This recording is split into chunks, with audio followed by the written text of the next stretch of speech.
अलबेले किस्सों की दास्तां के सिलसिले शुरू हुए, बनके कहानियां कहानियां।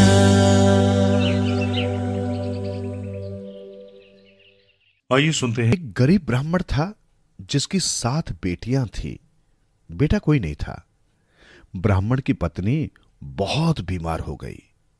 उसके बचने की कोई आशा न रही। जब उसे यह विश्वास हो गया कि अब वो थोड़े ही दिनों की मेहमान है, तो उसने अपने पति को बुलाकर एक वचन लिया कि वो उसके मर जाने के पश्चात दूसरा विवाह नहीं करेगा। ब्राह्मण ने भी उसकी बात मान ली तथा उसे दूसरा विवाह न करने का वचन दे दिया। कुछ दिनों बाद ब्राह्मण की पत्नी इस संसार से विदा हो गई। 7 बेटियां रोती बिलखती रह गई। थोड़े दिन तो ब्राह्मण ने अपनी पत्नी का बहुत दुख मनाया, किंतु 6 मास के भीतर ही अपना वचन भूलकर अपना दूसरा विवाह कर लिया। ब्राह्मण की दूसरी पत्नी देखने में बहुत सुंदर थी, किंतु स्वभाव में बहुत तेज थी। वो उन लड़कियों से धीरे धीरे दुर्व्यवहार करने लगी। उसके अत्याचारों की मात्रा इतनी बढ़ गई कि बेचारी लड़कियों का जीना दुभर हो गया। वो उन लड़कियों को न खाने को देती न पहनने को, उल्टा उन्हें लोगों के घरों में काम करने भेज देती। जो मजदूरी स्वरूप उन्हें मिलता उसे भी वो ले लेती। बिना कारण ही उन्हें पीट डालती। परंतु उन 7 बहनों का आपस में बड़ा प्यार था। उनको यदि एक रोटी भी मिलती तो वे उसे भी आपस में बांट खा लेती। पानी पीकर तथा भूखे रह रहकर वे अस्थि पिंजर मात्र रह गई थी। इतने पर भी उसे संतोष नहीं होता था। उसने ब्राह्मण को कहा कि वो इन लड़कियों को दूर जंगल में छोड़ आए। वहां इन्हें कोई जानवर खा जाएगा। पहले तो वो न माना, किंतु बार बार पत्नी के झगड़े से तंग आकर वो ऐसा करने के लिए विवश हो गया। उसने लड़कियों को कहा, तुम्हारे मामा ने तुम्हें बुलाया है, मैं तुम्हें वहां छोड़ आऊंगा, तुम अपनी तैयारी कर लो। ये सुनकर 7 बहनें प्रसन्न हो गई। उन्होंने नदी पार जाकर रीठे से अपने बाल धोए, फिर एक दूसरी ने आपस में सिर गूंथे और तैयार हो गई। सौतेली मां ने पहली बार पेट भर खाना खिलाया और पिता के साथ उन्हें विदा कर दिया। चलते चलते वे घने जंगल में पहुंच गए। दिन ढलने को था। पिता ने अपनी बेटियों को जंगल में एक पुराने बड़ के पेड़ के नीचे बिठा दिया। ये कहकर के मैं तुम्हारे लिए फल तोड़ लाता हूं। वहां से घर लौट आया। धीरे धीरे जंगल में अंधेरा छा गया। उनका पिता न लौटा। अब 7 बहनें मिलकर रोने लगी। उसका रुदन सुनकर जंगल से एक बूढ़ी उनके पास आई और उनके रोने का कारण पूछने लगी। उन्होंने अपनी सारी कथा उस बुढ़िया को सुना दी। बुढ़िया ने उन्हें बहुत प्यार किया और उन्हें धीरज बंधाया कि वे डरे नहीं। उसने बताया कि मैं तुम्हारी मां की मौसी हूं। तुम ये समझो कि तुम अपनी नानी के पास पहुंच गई हो। तुम कुछ दिन मेरे पास ठहरो, फिर मैं तुम्हें तुम्हारे मामा के यहां भेज दूंगी। बुढ़िया की बातों को सुनकर उन्होंने चैन की सांस ली और उसके साथ घर चली गई। ये बुढ़िया नरभक्षी राक्षसी थी।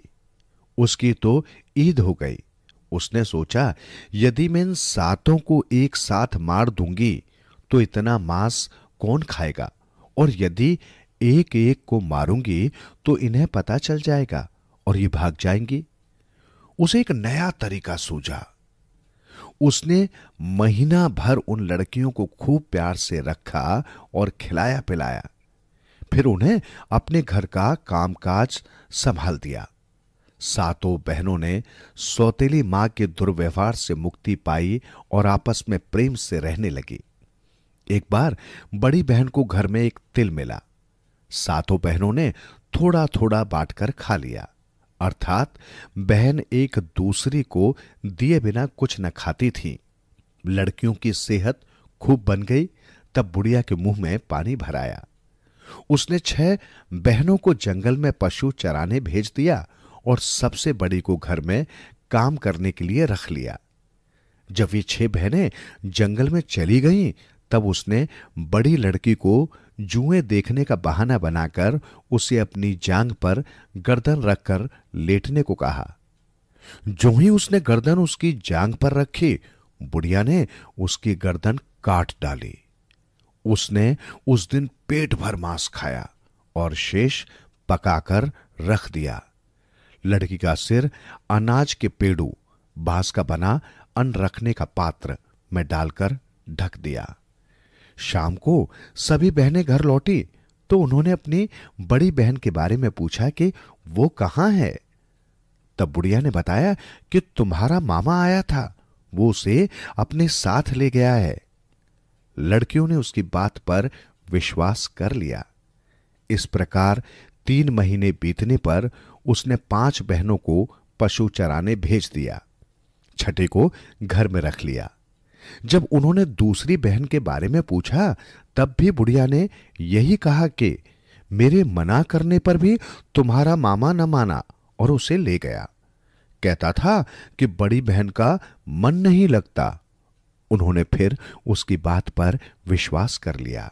अब 3-4 महीने बाद अचानक ही एक बहन गायब होने लगी और अंत में सबसे छोटी बहन ही रह गई। एक दिन बुढ़िया कहीं बाहर गई थी।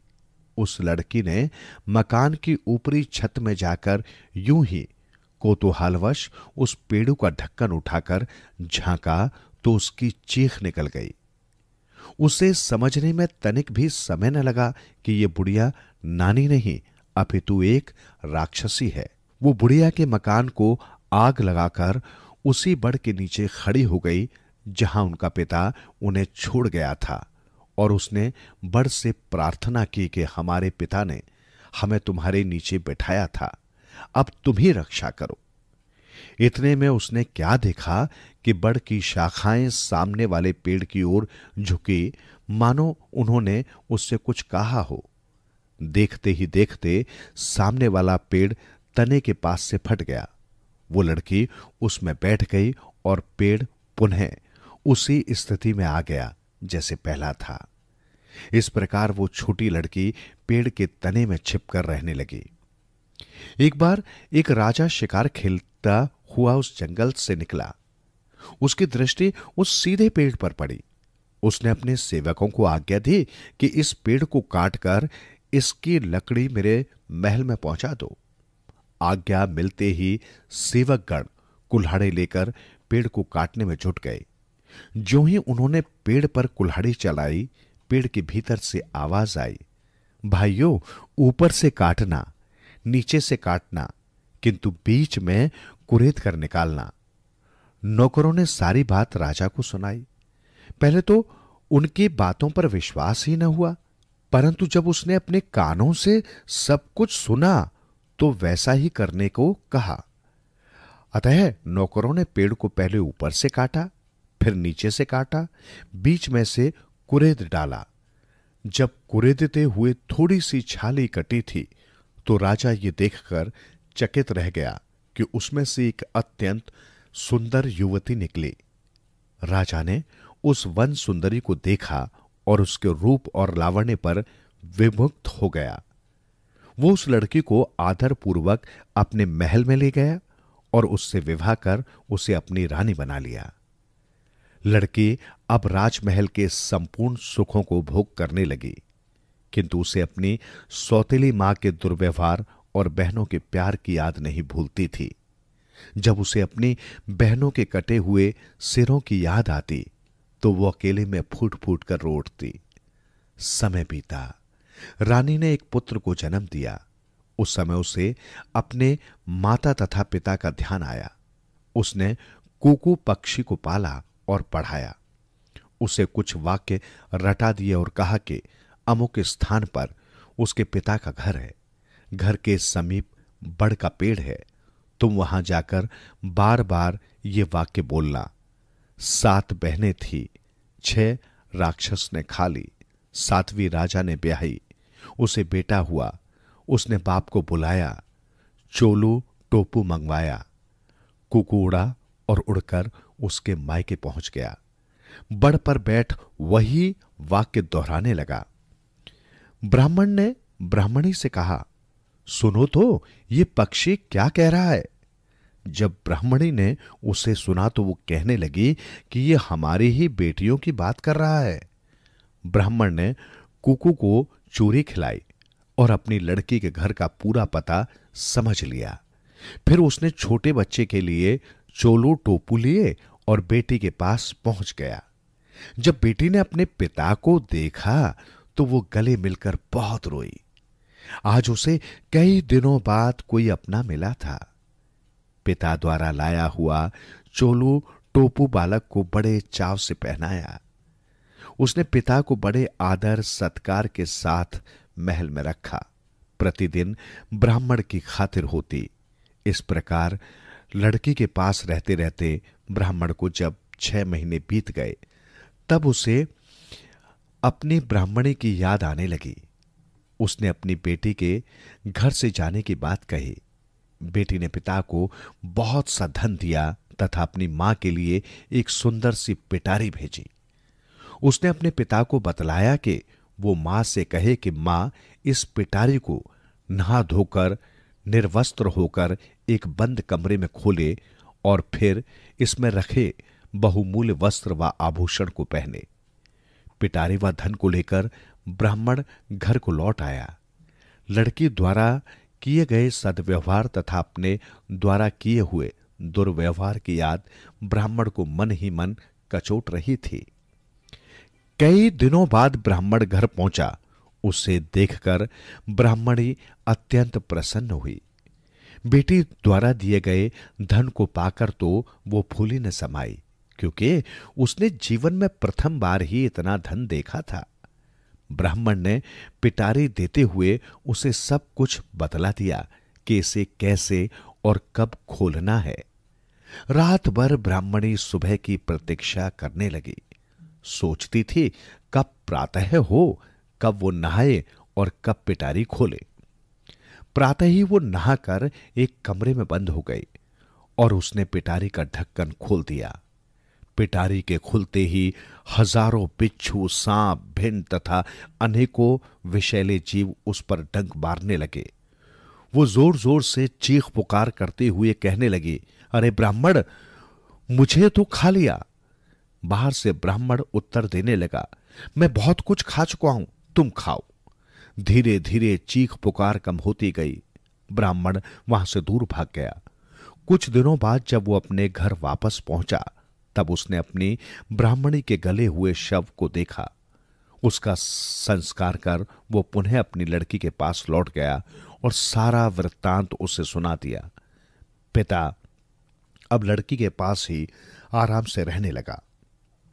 गांव में बच्चे कुकू भाटा कुकू बोलते हुए खेलते हैं, जिसे कुकू भाटा का खेल कहा जाता है।